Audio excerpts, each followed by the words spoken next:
If you've ever published anything or shown any interest of doing so online, the following might be familiar. Your story is amazing. It has the potential to change the world. And if we work together, that might just happen. Just follow me into that dark alley over there.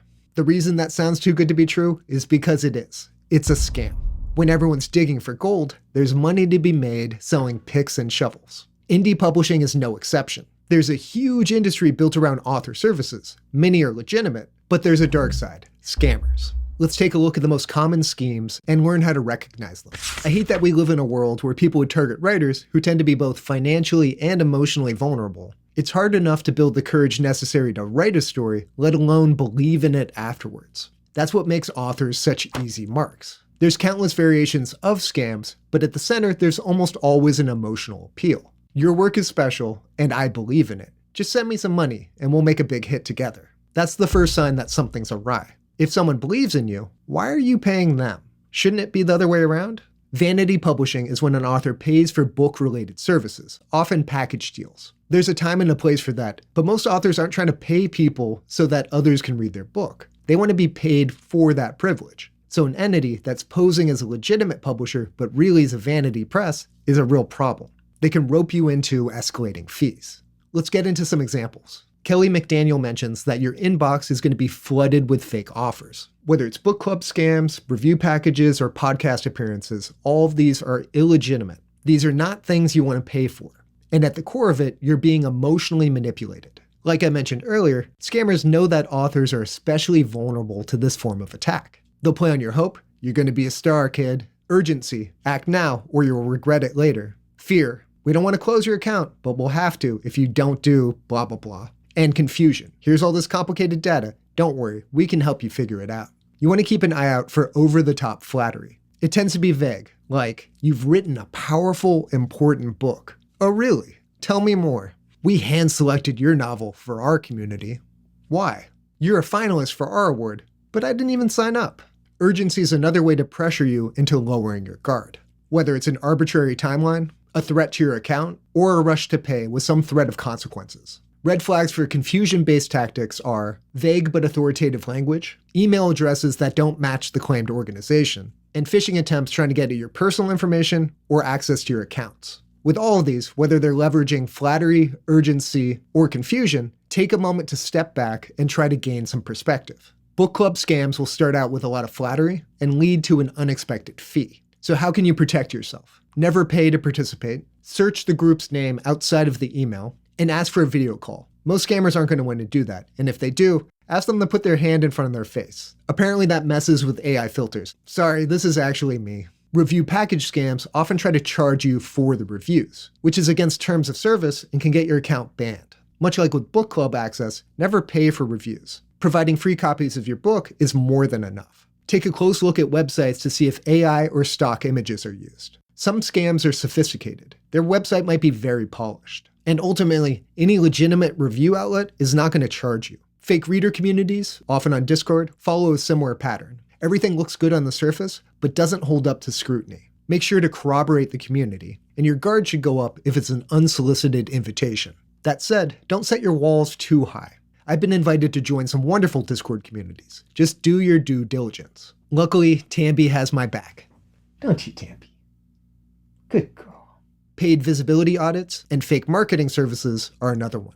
I've gotten quite a few emails about SEO optimization, which plays a bit into the confusion aspect. Throw enough marketing terms around, and I won't know what you're talking about, but you'll sound like an authority. It's not that I wouldn't benefit from that kind of service, but the results are likely to be low quality. So you want to verify their domain, check if the language looks copy-pasted, and decline anything that you never requested. Pay-to-play podcasts are a scam that surprised me.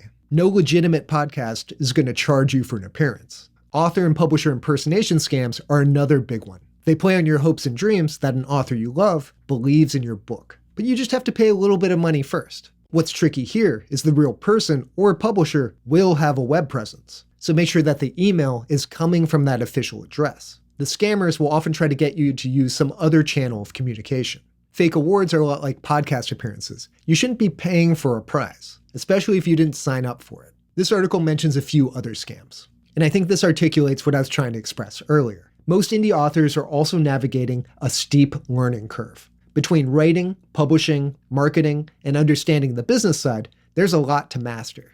Scammers step in with expert advice, promising shortcuts, secret strategies, or exclusive access that, surprise, never pays off. Fake literary agents are another one like podcasts and prizes. Literary agents make a commission based off of what you earn as an author. You should never be paying them for reading fees, editing fees, or submission fees. Once again, scammers have been known to pose as real people, so make sure that email address is consistent. Don't fall for any promises to get on the New York Times bestseller list. Marketing scammers almost certainly don't have an email list of 1 million readers, and promises to handle your social media presence, something authors tend to hate doing, are likely empty. Amazon bestseller gimmicks promise to get you a #1 bestseller badge, but they don't necessarily say what chart you'll be on.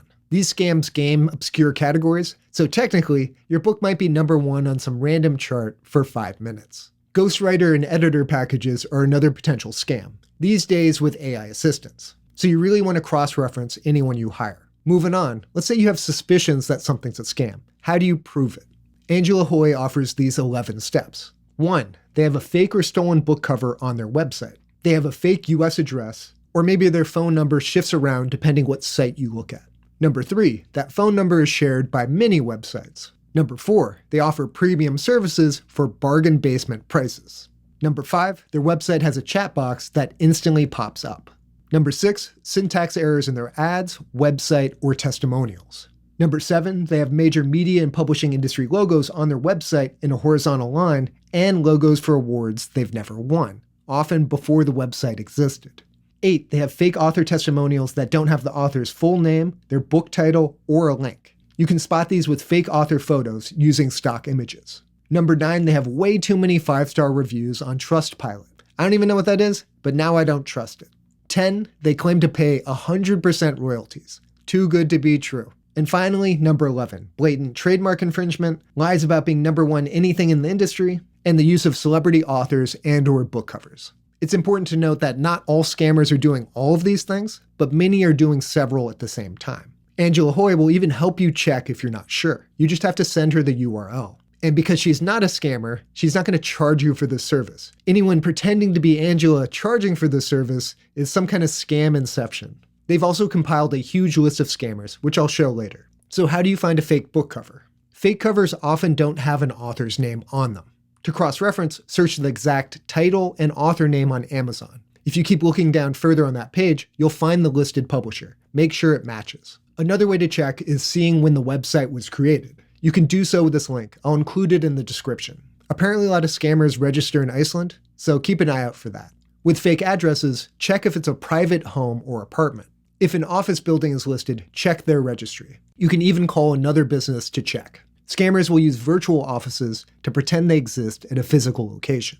If they have a Facebook page, you can do a deeper dive. There's a hidden transparency option. I'm not going to go through all these steps, but check out the article if you're interested. It's linked below. Searching a listed phone number on the web is a great way to see if it pops up from multiple businesses. If it does, that's a bad sign. The way scams involving premium services at bargain bin prices work are by hitting you with technicalities that incur additional fees. Oh, that book cover you commissioned? That's just the image. Typography costs extra.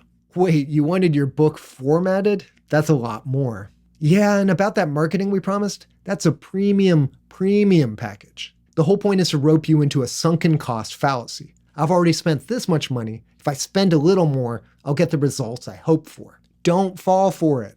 Apparently a chat box opening up in the lower right corner is a real giveaway. Scammers can't get enough of it. One indication that it might be a foreign scammer is that the names don't make any sense. They're all first names. Paul George, Joe Peter, Lisa Vicky, you get the picture. If you have any doubts, it may also be worth reverse image searching author photos. As promised, Angela also provided a huge list of known scammers. Check this out. Pretty much anything with Amazon in the title is going to be a scam. Here are some great examples of posing as a publisher. You can see the variations. Man, they're really persistent. I want to thank Angela and Writers Weekly for this amazing resource. Yeah, TMB. Unfortunately, some of these scams are getting very sophisticated. I'm going to keep things moving, but if you want to take a deeper dive into that, here's a great article by Alina Adams. Now that we're aware of all these tools we can use to prevent being scammed, what else can we do to discourage it? Sharing this information with the writer community goes a long way, so I want to thank the authors of all those articles. I do my best to cite sources, so check out the description if you want to read more.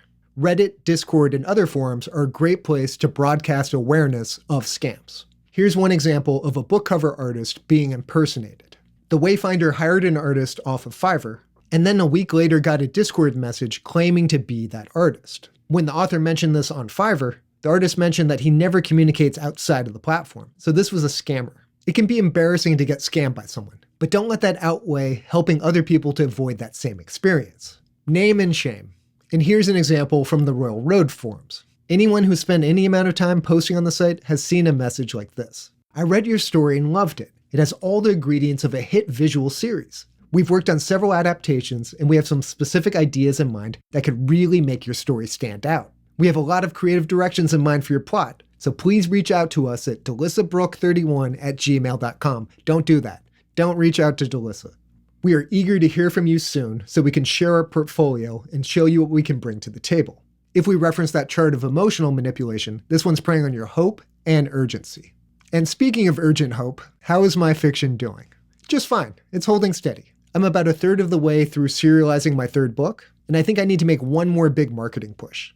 My hesitation towards another ad campaign is whether that money is best served on Royal Road or another platform. At the moment, it's hard to say, but I think another $55 campaign is a worthwhile investment. This video, I'd like to shout out The Hero's Chronicle by S. Endoro, The 500 Archive, a short story series by Josiah, Mirror King by Barasadian, and Beginner Difficulty by Hadrian Spatfire. Tammy and I hope you enjoyed learning about scamming. She's always scamming me for treats, aren't you, Tammy? We'll see you next time.